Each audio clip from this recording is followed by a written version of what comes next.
আসসালামু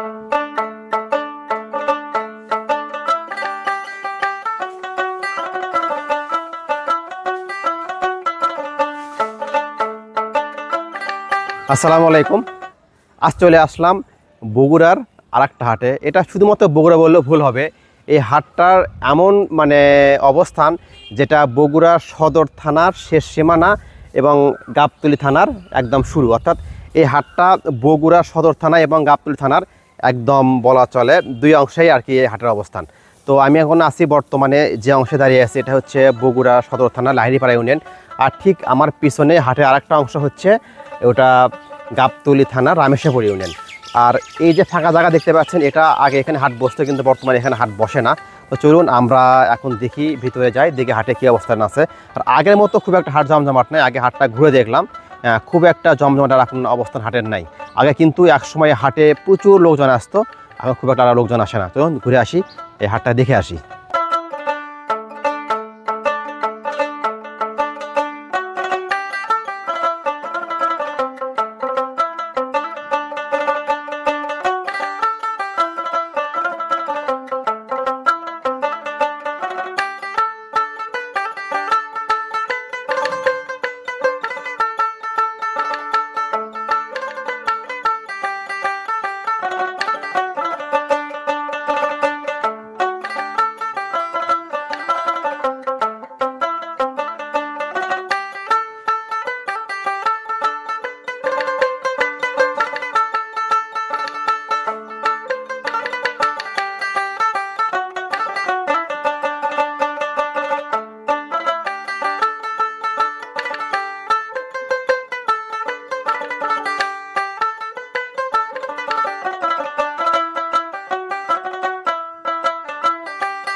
পীরগাছা নতুন হাট আগের মতো আর জমজমাট খুব একটা হয় না। তবে এই হাটের আরেকটা মজার বিষয় হচ্ছে এই হাটের এই রাস্তার আমার ভিডিওর ডান পাশে এটা হচ্ছে বগুড়া গাবতলী থানা রামেশ্বরপুর ইউনিয়ন, আর এইটা হচ্ছে বগুড়া সদর থানা লাহিড়ীপাড়া ইউনিয়ন। অর্থাৎ এখানে দুইটা ইউনিয়ন এবং দুইটা থানা, অর্থাৎ সদর থানা প্লাস গাবতলী থানা। এটা হচ্ছে এই এরিয়াটা হচ্ছে গাবতলী থানা, আর এই এরিয়াটা হচ্ছে বগুড়া সদর থানা লাহিড়ীপাড়া ইউনিয়ন। এই পাশে সদর থানার লাহিড়ীপাড়া ইউনিয়ন।